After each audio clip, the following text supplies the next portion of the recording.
तस्य संजनयन् हर्षं कुरु वृद्धः पितामहः सिंहनादं विनद्योच्चैः शंखं दद्मौ प्रतापवान्। इस प्रकार अपने बलाबल का निर्णय लेकर शंख ध्वनि हुई। शंख ध्वनि पात्रों के पराक्रम की घोषणा है कि जीतने पर कौन सा पात्र आपको क्या देगा। कौरवों में वृद्ध प्रतापवान पितामह भीष्म ने उस दुर्योधन के हृदय में हर्ष उत्पन्न करते हुए उच्च स्वर से सिंहनाद के समान भयप्रद शंख बजाया। सिंह प्रकृति से भयावह पहलू का प्रतीक है।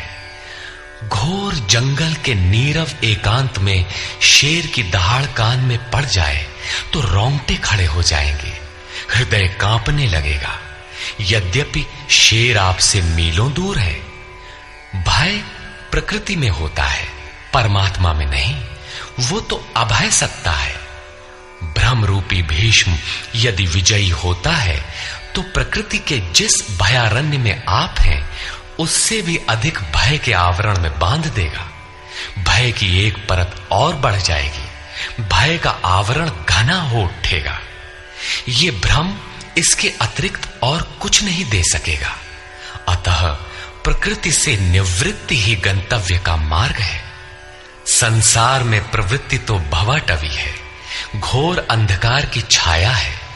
इसके आगे कौरवों की कोई घोषणा नहीं है। कौरवों की ओर से कई बाजे एक साथ बजे, किंतु कुल मिलाकर वे भी भय ही प्रदान करते हैं, इससे अधिक कुछ नहीं।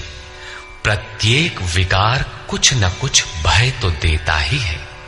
इसलिए उन्होंने भी घोषणा की, ततः शंखाश्च भैर्यश्च पणवानक गोमुखाः सहसैवाभ्यहन्यन्त सशब्दस्तु मूलोऽभवत्। तदनंतर अनेक शंख, नगारे, ढोल और नरसिंहादि बाजे एक साथ ही बजे। उनका शब्द भी बड़ा भयंकर हुआ।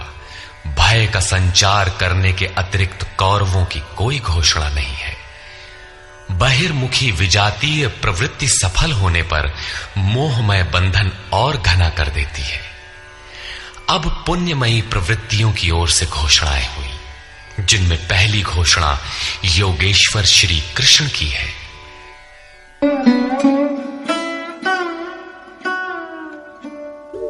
ततः श्वेतैर्हयैर्युक्ते महती स्यन्दने स्थितौ माधवः पाण्डवश्चैव दिव्यौ शंखौ प्रदध्मतु। इसके उपरांत श्वेत घोड़ों से युक्त, जिनमें लेश मात्र कालिमा दोष नहीं है, श्वेत सात्विक निर्मलता का प्रतीक है। महति स्यन्दने, महान रथ पर बैठे हुए योगेश्वर श्री कृष्ण और अर्जुन ने भी अलौकिक शंख बजाए। अलौकिक का अर्थ है लोकों से परे।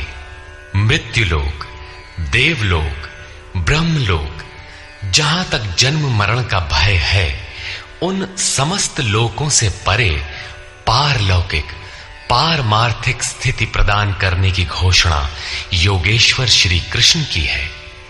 सोने चांदी काठ का रथ नहीं, रथ अलौकिक, शंख अलौकिक, अतः घोषणा भी अलौकिक ही है। लोकों से परे एकमात्र ब्रह्म है, सीधा उससे संपर्क स्थापित कराने की घोषणा है। वे कैसे ये स्थिति प्रदान करेंगे?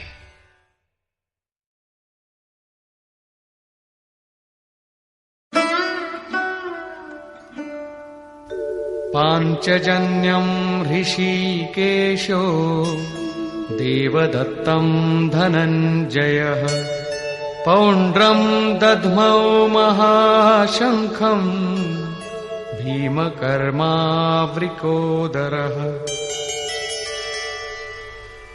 ऋषिकेशः जो हृदय के सर्वस्व ज्ञाता है, उन कृष्ण ने 5 जन्य शंख बजाया।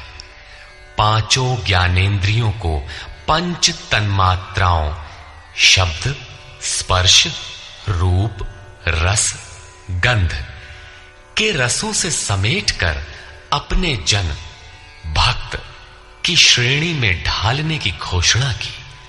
विकराल रूप से बहकती हुई इंद्रियों को समेटकर उन्हें अपने सेवक की श्रेणी में खड़ा कर देना हृदय से प्रेरक सद्गुरु की देन है। श्री कृष्ण एक योगेश्वर सद्गुरु थे। शिष्यस्तेहम्, भगवन मैं आपका शिष्य हूं।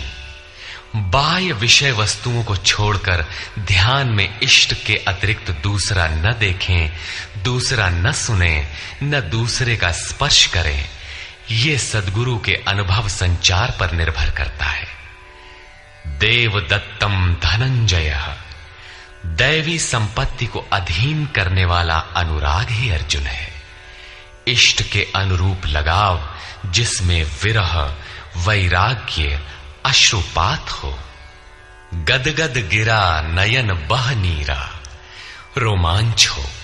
इष्ट के अतिरिक्त अन्य विषय वस्तु का लेश मात्र टकराव न होने पाए, उसी को अनुराग कहते हैं। यदि ये सफल होता है तो परम देव परमात्मा में प्रवेश दिलाने वाली दैवी संपद पर आधिपत्य प्राप्त कर लेता है। इसी का दूसरा नाम धनंजय भी है। एक धन तो बाहरी संपत्ति है जिससे शरीर निर्वाह की व्यवस्था होती है। आत्मा से इसका कोई संबंध नहीं है। इससे परे स्थिर आत्मिक संपत्ति ही निज संपत्ति है।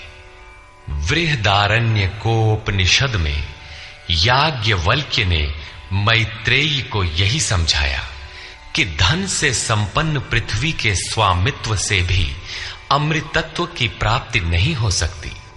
उसका उपाय आत्मिक संपत्ति है। भयानक कर्म वाले भीमसेन ने पौंड्र अर्थात प्रीति नामक महाशंख बजाया। भाव का उद्गम और निवास स्थान हृदय है, इसलिए इसका नाम वृकोदर है। आपका भाव लगाव बच्चे में होता है, किंतु वस्तुतः वो लगाव आपके हृदय में है जो बच्चे में जाकर मूर्त होता है। ये भाव अथाह और महान बलशाली है। उसने प्रीति नामक महाशंख बजाया।